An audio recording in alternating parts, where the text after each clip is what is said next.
There's so many pizza toppings out there.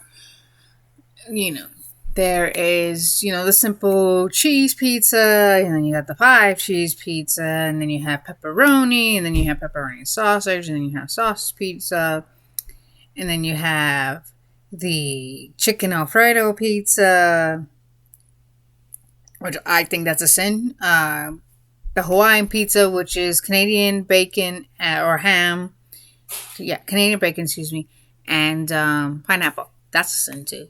That's what I think. However, there are so many different toppings, so many different pizzas. You got a hamburger, cheeseburger pizza, Philly cheesesteak pizza, depending on where you go to. There's so many different pizzas out there because there are so many different places like Domino's, Pizza Hut, Papa John's, Giovanni's, Rosati's. You have all, Pizza Jerks. You have all of these well-known pizza places that do various pizzas in their style, or they did a copycat style, however you want to call it.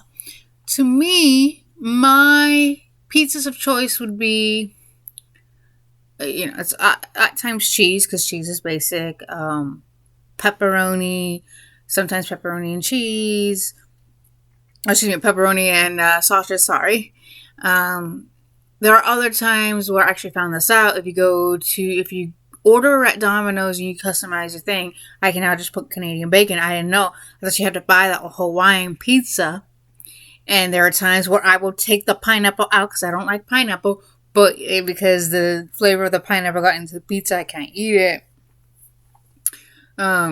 Excuse me. But the one topping that I never cease to like is tomato and basil.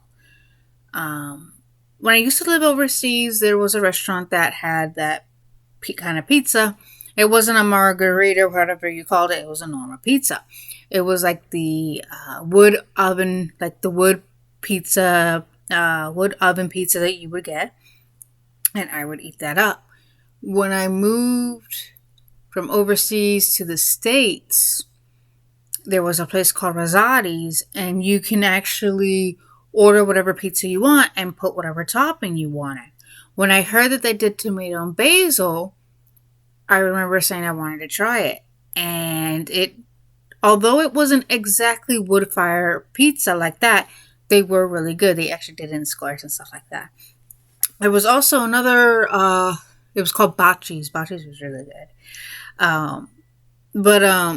It was like the thin crust pizza, but the crust was really good. But yeah, tomato and basil, I don't always get it, only because it depends on where I'm getting it, where the, what restaurant I'm getting it from, and things like that.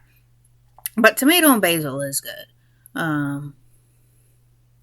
Especially when they do it really thin. Some places will actually use the cherry tomatoes, and they'll cut it up and put it on it.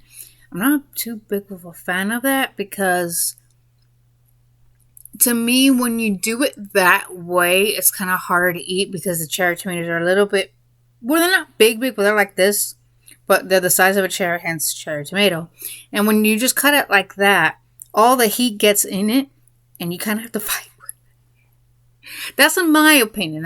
But yeah, tomato and basil pizza, yeah. I don't get it all the time, but when I do, it's good. It's actually a good pairing. Who knew?